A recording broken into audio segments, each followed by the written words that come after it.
Hi, thank you for joining me today. It's Adele Stickland. We are going to talk about helping with work anxiety. There is a doodle sheet that goes with this. So I thought I'd start off with a little icebreaker, and the icebreaker is about how I started my morning. So this morning I went off and I did my couple of Pilates classes, which I host all the time. Came home in my leotard, my Pilates leotard. You get the general vibe, you know, you're wearing lycra to go and do these fitness activities. Turn up at home and realise I don't have my front door key. Okay, so I've got a new car, a new key on the car, and I left the normal front door key in the house. My husband isn't home, he's on an interview, the kids are at school. So what do? A, do I go screaming round, knowing that I've got this presentation? Do I go screaming round to the next door neighbour? Have you got a key? And then find a ladder and notice that my daughter's window is open. Her room always smells of perfume. She's a teenage daughter. The smell is unbelievable. So the window's open. So do I go round to my neighbour and ask them to climb up the ladder and go into my daughter's room? Do I be the superhero that I am, worried about the presentation with you, climb up the ladder myself, go into my daughter's bedroom window and open the door? Or do I sit on the doorstep, cry and call my husband and ask him to come and get me? C. B. I'll say B. Somebody come to my rescue. I'll say B. I love that you think B, but the answer, Sam, what do you think? I'm going to go for A. Oh, yeah, like it. No, I did C. I sat there, phoned my husband, who was at an interview, not a proper another job interview, but an interview nonetheless. And I rang him and I did that. So my question is that, or is that not the definition of anxiety? Depends on the type of anxiety. It's a type of anxiety, but not exactly related to work, which sometimes, because that one, you know, it's not something that you have other people involved with. It's just a situation that you are alone and you have to solve a problem.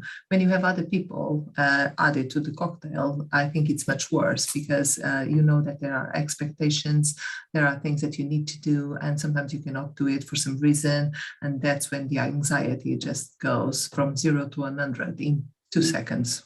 That's a very good answer. What do you think, Sam, Caroline? Is that the definition of anxiety? Not really, no. I don't think so. I think the definition of anxiety is, you know, really not being able to cope, to struggle to just get through the day. I think you're right. Caroline, any comments? Yeah, just one day at a time, and just if you've got through it, and yeah, roll on bedtime. Yeah, I think you're all right. I mean, there's a definition between anxiety and stress, and we'll talk about that now on the presentation. So there is a difference between the two, and you quite rightly have understood that. I'm just going to start from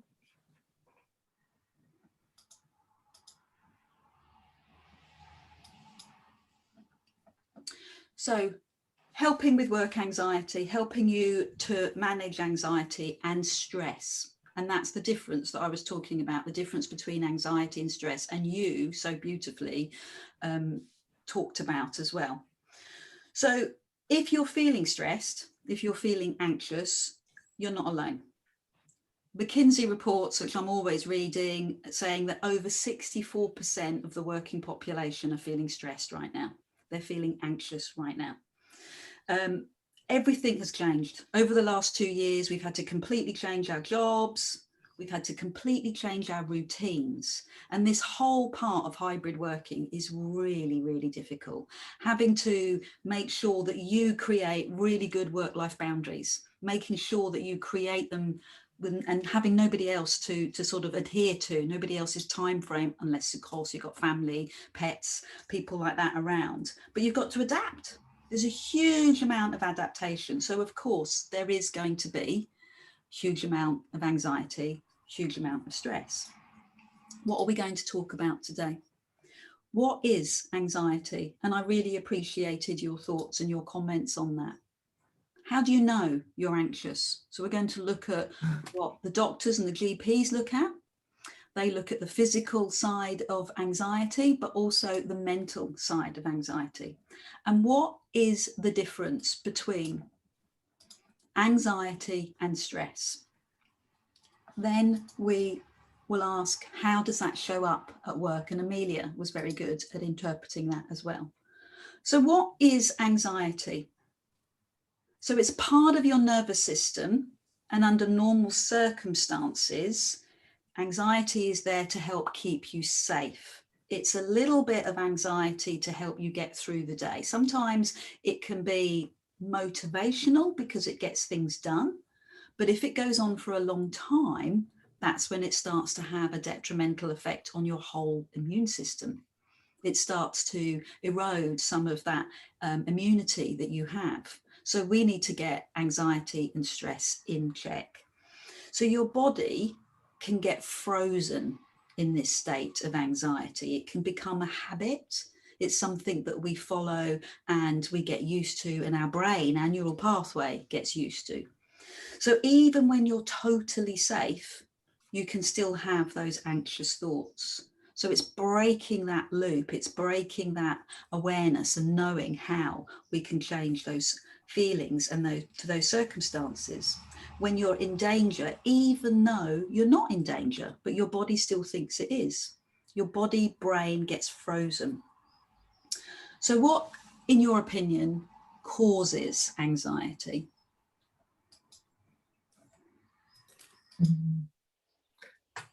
When something escapes to your control, or you are overwhelmed with solicitations from people that you cannot answer immediately, and then you start to have more and more and more until the moment that you feel completely overwhelmed. That paralyzes you until the moment that you don't know where to start and what to do first, and because you have always too many inputs, I would say.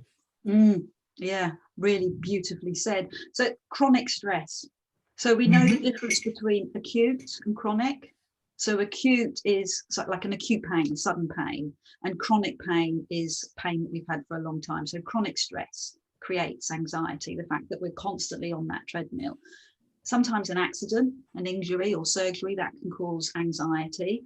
A shock, coming home and not being able to get into your own house, a shock. Something perhaps bigger and deeper than that. Not having your needs met, feeling that you're constantly having to do everything for everybody else, even if it's not true, just that sensation, that feeling of not having your needs met, that can cause anxiety. And trauma. So what does it actually look like for you? What are the symptoms that you're looking for, just so that you know when you're anxious? So one of the things that I notice about myself, so if I'm preparing for this presentation, or if I've got a big event coming up, I'm up at 12 o'clock at night. I'm awake at 2 o'clock in the morning, 3 o'clock in the morning. That's what anxiety looks like for me. I'm feeling that constant pressure. So why I'm explaining this is so that you can recognize it in yourself. Okay, this is what I've got. This is what's happening. This is what my brain is doing. You feel like you're walking on a tightrope. So the expression, one more brick on the wall, or one more thing to land on your plate, it breaks the camel's back. That whole expression of like, I just can't take anymore. One more little thing and I'm going to go. I've been like that. I felt that myself when I was working in London, and a letter landed on my desk. I feel nervous even talking about it, and the phone rang. I think I've shared that with you before. And I just had to get up and leave the office. And that was me signed off sick for a long while. And I changed job after that. Too much on your plate. And feeling of overburdened. Are these resonating with you? Are these things that you have felt like or know when you're anxious like that? Yes. Mhm. The part of not sleeping. Yeah. And keeping going when you're exhausted. So lots of times when it's like an A-type personality and they're used to doing well and succeeding, they'll just keep pushing themselves. They'll keep pushing themselves through exhaustion. So one of the things that I was coaching this morning was saying pockets of rest. Pockets of rest throughout your day will help you to relax your nervous system, to reset your nervous system. So don't keep going and reacting badly. Classic. Am I the only one that when I'm really anxious or when I'm really stressed and somebody asks me to do something, it could even be a client, forgive me, and I will snap. I won't respond in the way they don't know what's going on, and I'll snap. Do we need such and such? What do you mean? What do you mean do we need it? Why can't you think for yourself? I don't do that, never do that. Never. I've never done that in the 20 years I've been here. Thank you. Thank you. There you go. I think everyone knows, oh, there she goes again. There's Caroline. Yeah. And that's because we're not looking after ourselves, because we're not taking those moments, because we almost feel as if it's selfish. It's almost selfish to do that. So one of the things I wanted to look at was, what does it feel like? So that's what it expresses, but how does it feel like in your body? What manifestations do you have in your body? So hypervigilance, being constant. She's put that in the wrong place. He's put that over there. That shouldn't be there. So you actually go into hyperdrive. You're completely hypervigilant and you're aware of everything and you're sensitive to everything. And then because you're so hypervigilant, you can't concentrate. You can't focus on one thing, can't get anything done because your brain is being turned into lots of different directions. And the thoughts that come into your mind, these racing, anxious thoughts, and that feeling of doom.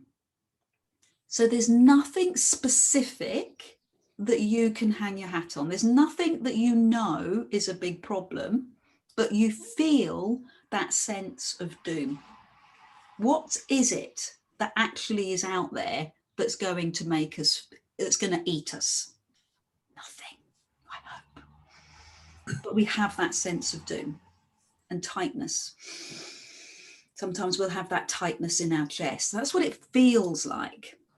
And so we can't take the breath into our body. So we breathe. You'll notice people, these muscles get quite defined, and you'll see that their breathing is quite high in the chest rather than belly breath, which is yoga, and deep meditational breath, which is belly breathing. And that's when your lungs relax and your body relaxes. So what happens is that your body has this physical reaction as well. And you might even see trembling. Anything else? Anything I've missed? Yeah, waking up in the middle of the night in a hot sweat. Yeah. Sort of waking yourself like that and being sick. Wow. Sickness, Wow. Yeah. This sickness is interesting, isn't it? Because again, that's another physical symptom, because your digestive system stops working. And so therefore it tries to expel what's in your stomach. So thank you for sharing that. Appreciate that. So one of the things that we notice is that people start to lean back. They'll start to move away. You'll see in their body language that they'll start to lean back. And then perhaps you'll notice that you've got eye pain because you've been looking around quite a lot. And one of the things I notice, because I'm really into posture, is people so they're leaning back, but they'll put their chin forward. They've got that angle in the neck. Tight shoulders, that's a classic, isn't it? If you've ever had a massage and it's so painful because your shoulders are so tight, I go for quite regular massages. For me, I think that it's important that I look after myself, especially for all the work that I do. So it's an investment in myself. I know lots of people find that a real struggle, investing in themselves physically, emotionally. But I have that massage, and I speak to a sports massage, and I speak to that lady, and she says that she sees especially gentlemen in constant pain, physically constant pain. The reason is because their muscles are so tight, and the only way that they relax their muscles, a large glass of whatever, because that's what gives them that instant relief. But it doesn't help with the anxiety, it doesn't help with the stress. Have you heard of the expression hang-anxiety? So it's the anxiety that hangover gives you. Because I know that if I've had not even 2 glasses of wine, 2 glasses of wine, and I know the next day I'm going to get that sense of impending doom. I've got a hang-anxiety, I've got a hangover anxiety, even if it's just a little. So we have these physical manifestations, and most of the medical profession looks at what's going on in your mind, but they kind of miss what's going on in your body as well. These have physical symptoms, and they're created by our emotions. You'll see sometimes clenched fists. And it becomes habitual. That's the thing that interests me, because your body, even if you think your brain has sorted it all out, okay, there's no dinosaurs. Okay, if I breathe through this situation, that's not going to affect me. I'm okay, I've got support, whatever it is that you do. But it's become a habit. So your shoulders are still tense because you haven't noticed, or you're still getting that chest pain because you haven't noticed. You haven't made the connection between your thoughts and the effect on your body. Does that make sense? This is the question that I asked at the beginning. My situation, what I went through this morning, was that anxiety, and you came up with some beautiful, eloquent answers, really well thought through. The slight difference is stress is generally short term. It can be motivational. I'm sure you've heard loads of people tell you that. Oh, you know, a little bit of stress gets you up, gets you going in the day. Okay, but it's generally, you know, that there's something that's coming up and you've got something to deal with it. So my situation this morning, I knew I was stressed. I knew I had an appointment. I knew things were really, really on a tight deadline, but I knew that it would be over. I knew by the end of the day, it wouldn't be a problem. Anxiety is very different. Anxiety, as you explained, fear, uncertainty, doubt. So anxiety in the 2 to 3 weeks building up to a big presentation, that's anxious, that's anxiety, that's the difference. It's long term. How do you tell the difference? How do you figure out the difference between stress and anxiety? Are you able to notice the difference? Does it break down for you a little bit? Mm-hmm. Okay. I know the difference, yes. I think the difference is the event, is the trigger. So if you know that it's a one thing, like me forgetting the keys, that's a trigger. And I know that my response to that trigger is going to sort myself out. I know that I've got X, Y, and Z solution to sort it out. So in work, if somebody hands you a document and you knew that this was coming, you knew the way that they behave, you know that this was going to land on your desk, that trigger is causing anxiety. If you had a completely free calendar and there was nothing going on and somebody gave you a piece of work to do, you'd be like, yeah, no worries, it's stressful, it's a lot of work to do, but I can deal with it. There's no impending doom. That's the difference. Stress, you can deal with, you can cope with, you know the trigger and you know what's going to solve the trigger. Anxiety is your response to that trigger. So we're going to look at how we can gain perspective on that trigger and notice if your response matches the event. So is it one piece of work or has it been several pieces of work? Is it the same? Is it different? What is your response? Do you have the same response to everybody? do you have the same response every time the phone rings or an email drops? So noticing your response is going to help you to manage your anxiety. Figuring out how you respond and match that to the event. So the external situation matches the inner response. Being aware. I've tried to talk about this so often in our sessions together. Being aware of ourselves, emotional intelligence, awareness, EI, all those wonderful things. Being aware of ourselves is going to help us to get over these problems. So if we look at the way we respond, we can realize what our thoughts are. We can realize what the flow of thoughts are, what brought us to this feeling. So we've done exercises in the previous wellbeing sessions about noticing your day and noticing when your stress peaks or when your anxiety is there, when that impending doom is there, and what's happening in your day-to-day life. So if you want to go back and look at those different doodle sheets that we've gone through, that worksheet, they are really, really beneficial. I know they might feel like they're another job to do, but it will give you awareness. It will give you that understanding that you need to know what's your trigger, to know why you're triggering, and to do something different next time. Your brain has a negative bias. It is designed to keep you safe. It is designed to look for the problem. And certain industries are more wired to look for the problem. Lawyers, always looking for the problem, contract, whatever, they're always looking for a problem. So sometimes your job itself can make you more stressed. It can make you more hyper vigilant. And your brain is geared to noticing that negativity. So you're looking for reasons why something isn't going to work. And when you have that awareness, when you have that knowledge, then you can talk to yourself, have a conversation, put pockets of time in your day to rest, to relax, to calm your nervous system down so that you know that something's going to come up or that impending doom is there. You've got ways of working with it. You have that awareness of yourself. So overcome this by getting in touch with what you're thinking, what you're feeling. So one of the ones that we've done, helping with work anxiety, is consider what's going on. Notice your day. When do you feel most anxious?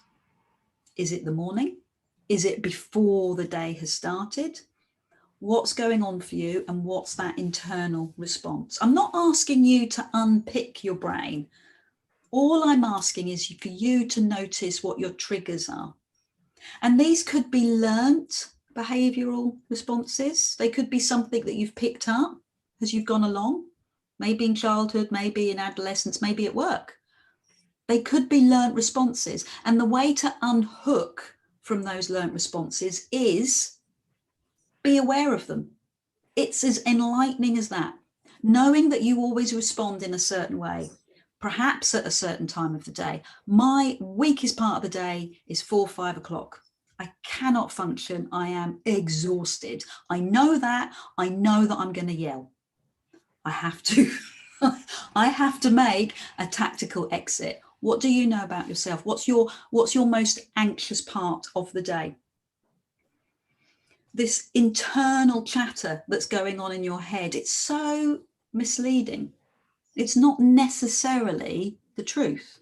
Oh, they're not going to like me. If I say no to that workload, they're going to hate me, or they're going to think they're not a priority, or they're going to think, what are they going to think?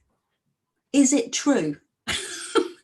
It might be, but you don't know that. But your brain, your way of thinking, your mode of thinking assumes that you know, and it goes off with 5, 6, 7 or 8 different scenarios, all the things that we assume that other person is thinking. And it may or may not be factual.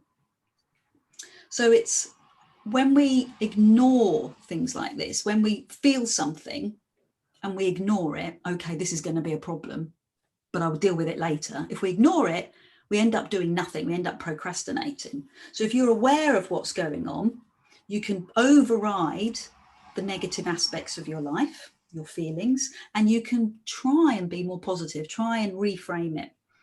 You can reduce the stress of doing something new.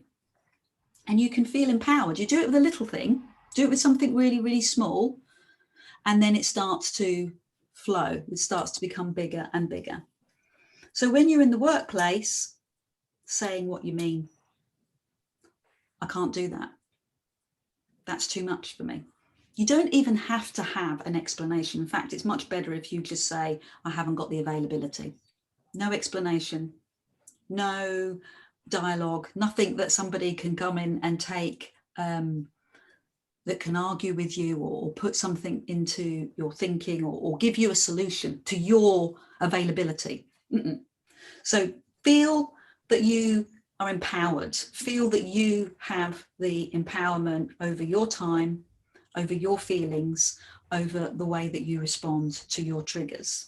And that will help your performance because you're going to feel clearer. You're not going to be wasting energy on all these different emotions that are going on in your head. And it helps to build trust with yourself. When you honor yourself, when you trust to yourself, this is something Kate always uses, being your own best friend. That empowerment allows you to be your own best friend. Look after yourself. I know that sounds selfish. I know you think that sounds selfish, but I guarantee you will be more productive. I guarantee you won't be like me at 5 o'clock in the afternoon. I guarantee you're going to feel happier and more empowered. Taking time, pockets of time for yourself. Your communication will be better. You won't be screaming at everyone all the time. You're going to be able to take that time and be kinder to yourself. Be your own best friend. Top tips. Top tips. We call it top tips because that's what's going to work for you.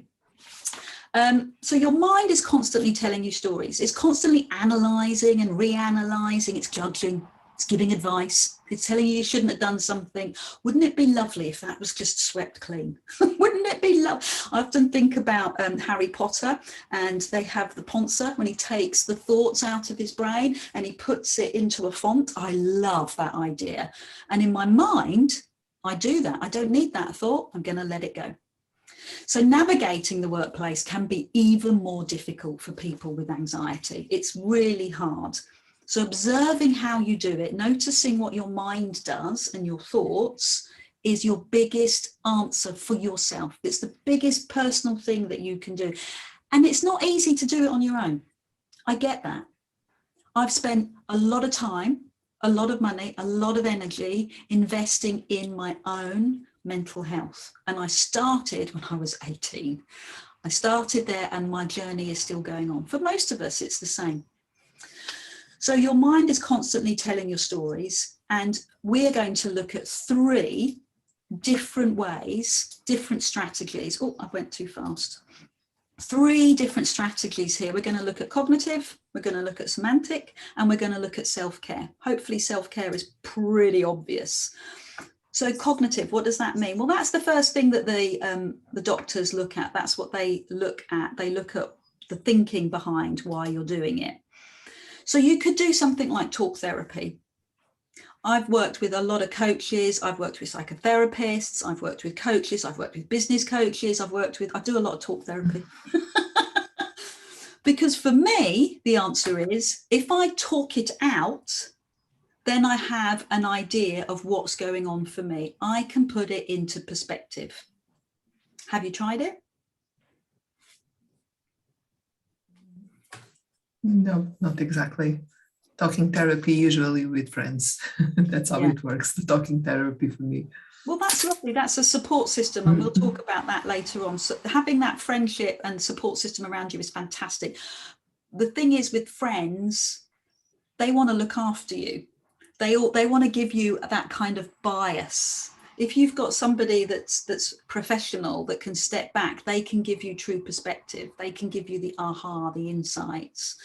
But what I would say is having that support structure is incredibly important, because that is one of the things that is really, really going to help. So having that talk therapy, having someone, friends, family, loved ones that you can talk to, that's great. But also, as I said originally, awareness, being aware and welcome in that feeling.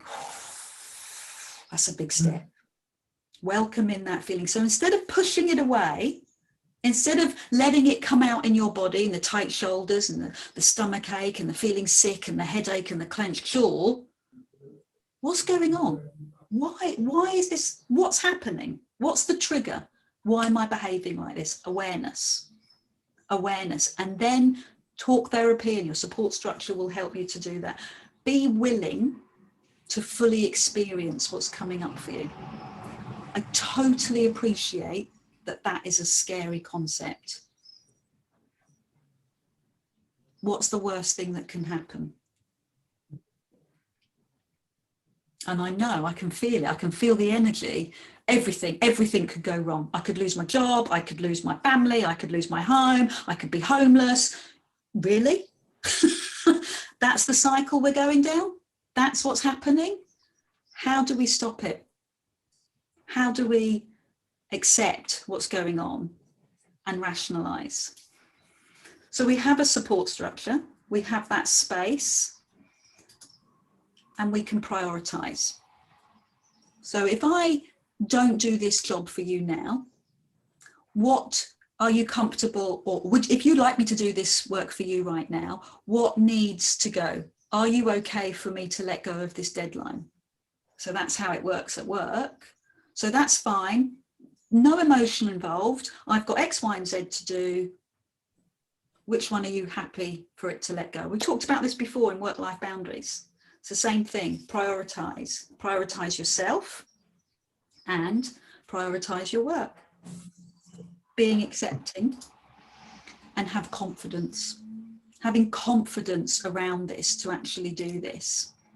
And your attitude. If you know that we've constantly got a negative bias and we're constantly looking for problems, we have that level of awareness. So being aware of it means that, okay, that's just my brain giving me that negative bias. What else can I do? What is in my strategy? What can I do? Welcome it in. That's my top tip. This is your strategy. Be accepting. I know that sounds pretty strong, but welcome it in and ask yourself the question, what's the worst that can happen? Noticing your thoughts, noticing your feelings, and noticing your physical reaction to all of those. Recognizing your experiences are important. Accepting that we're going to have a range of emotions, and give yourself space to notice what those emotions are, and then looking at the facts, looking at what's actually happening, not what your brain is telling you with that negative bias and that old same routine, but looking at the space and giving yourself a time to recognize what's important and what is fact. So how do you create space? How do you create that space? Don't suppress. Make sure that you come up and you are aware of it, and you can create space and not suppress it by doing things that take you away from the situation. You know that. Walking, being outside, noticing a leaf on a tree, meditating. And I know lots of people don't know or can't meditate. Guided meditation is what I use. Or maybe it's doing some sort of exercise, something that helps you to switch off. So you're not suppressing it, you're giving it an out. Does that make sense? Is that resonating? Mm-hmm. Practicing mindfulness can really help in times of high stress. So if you've got a presentation to do and it's in front of thousands of people, what's the worst that can happen? What's the worst that can happen? You forget your words, you get tongue-tied, somebody laughs. We're not going to die. but your body thinks it is. Your body's like, oh, it's really up. So telling yourself what's the worst that can happen and what do you notice? What is showing up for you? So confront your anxieties head on. Bring them in, welcome them, invite them along for the ride.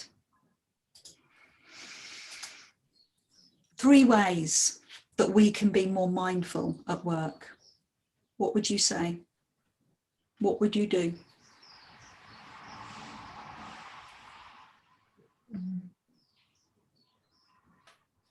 I've got a few solutions. When I give a solution, thank you, Kate.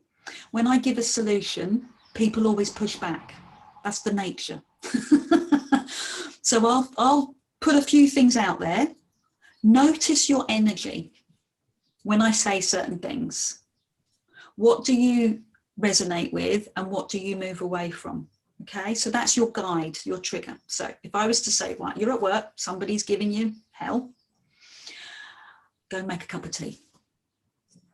Don't deal with it. Go and make a cup of tea. That's an easy solution. Does it work for you? Could you set breaks throughout your day? Moments to relax, because what you're doing is you're physically dropping your central nervous system. We'll talk about that in a minute. So physically, your body has 2 nervous systems. It's called the central nervous system, parasympathetic and sympathetic. Sympathetic is adrenaline. Parasympathetic is relaxation. If you've got pockets of time through your day, what you're doing is you're boosting your parasympathetic and you're reducing your sympathetic. So this scale is being balanced. So, moment of stress, go make a cup of tea. How did that feel? I'm not doing that, Del. Fine. Moment of stress, preempt it, spend pockets of time during your day.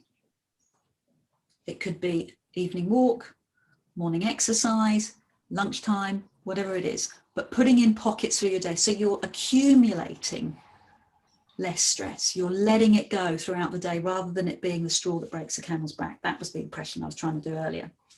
I've always got plants around me. I've got one in front, I've got one in the side, I've got one behind. I like the way they look. I like nature around me. It helps me to relax. I'm very physical. So if I've got something that I can see that's very natural, it helps me to relax. Does that resonate with you? Is your energy going, no, not doing that, Adele? Music. Brain FM. I have a set of earplugs and I go in a tunnel. I put the earplugs on, nothing gets at me. I'm in that zone. Brain FM, Classic FM, all these, you can go onto YouTube. There's such amazing things there that you can just have a look. If you look now, have a look on YouTube now and just put in calming meditational music. There is so much. I could talk about that for ages. So when you're feeling stressed and you know that your reaction is going to be strong, why don't you try a coaching technique? So listen to what they're saying and repeat it back.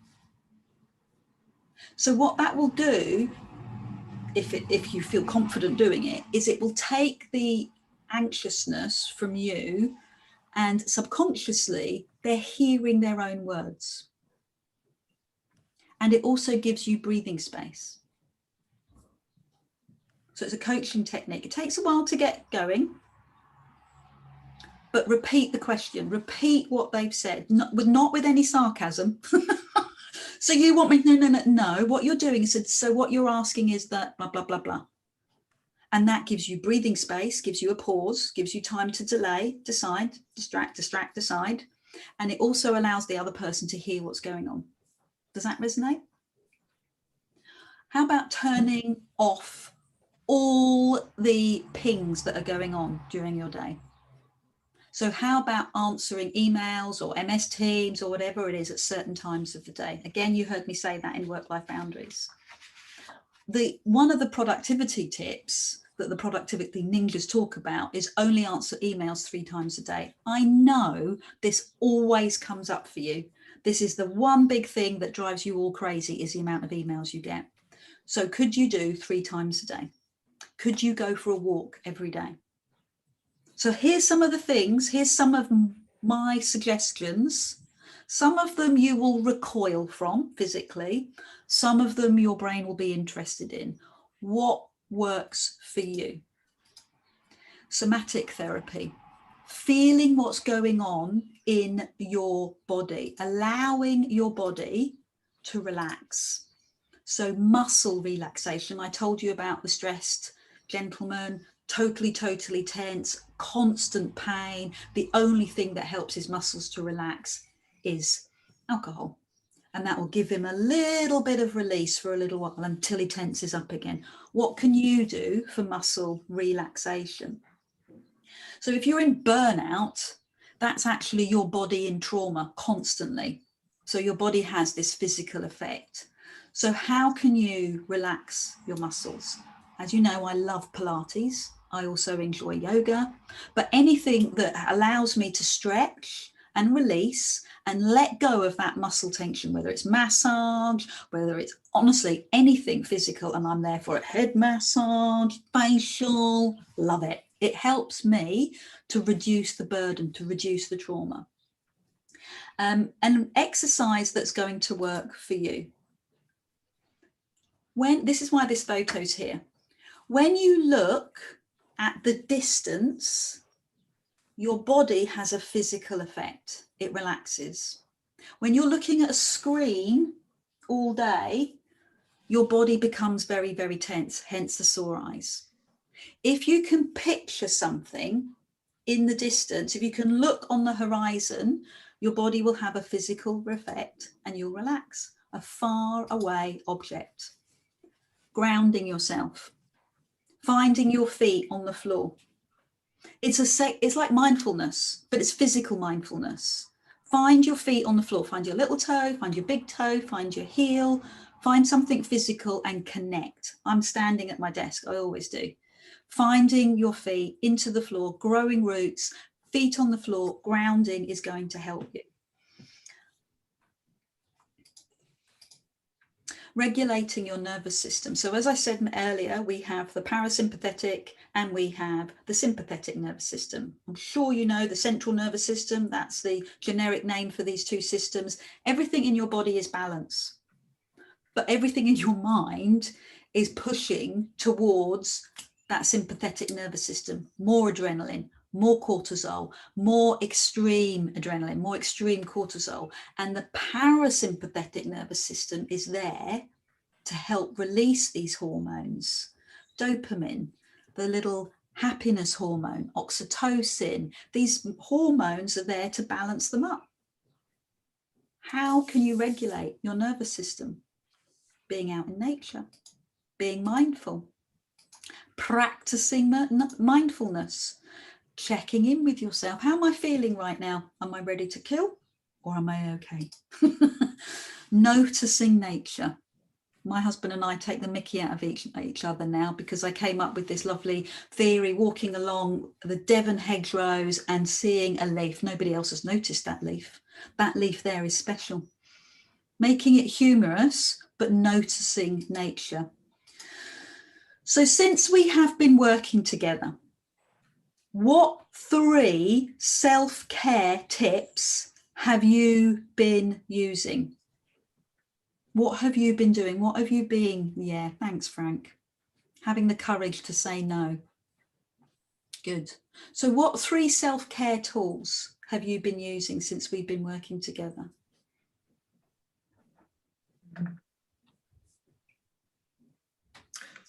Me, it's walks, and nature. And I bought myself a camera, so I'm going to dedicate myself to photography again, which is something that I really love. And when I do exercise, the best thing, especially if it's very energetic exercise, which is not walking, but I do other things. If it's very energetic, the only thing that I think about is the next movement, what I need to do. If it's choreography, you are just concentrating on the choreography, you don't concentrate on anything else. And that's when I can, in fact, just push off all the thoughts about work out of my head. And that's one thing that I've been trying to do, not lately because I've been with backache, but I'm planning to go back today, hopefully. So That's interesting. that's it. So having something that takes your mind out of itself, so you go into exercise. So taking a break, taking those pockets of break throughout the day, or doing something that's going to completely distract your thoughts. What do you feel about, look, I chose the right picture, a gentleman out on a deck chair. And that support group, staying connected, being with friends and family that are going to help you to feel that connection, asking for help. How does that resonate? So we've looked at 3 different ways. We've looked at cognitive, practicing acceptance, what's the worst thing that can happen? We've looked at somatic, eye gazing, feet on the floor. We've looked at how you can regulate your nervous system.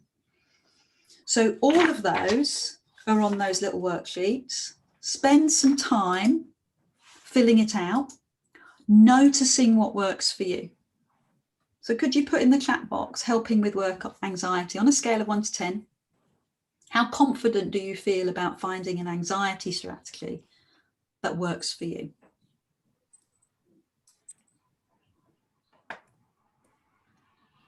Good, brilliant.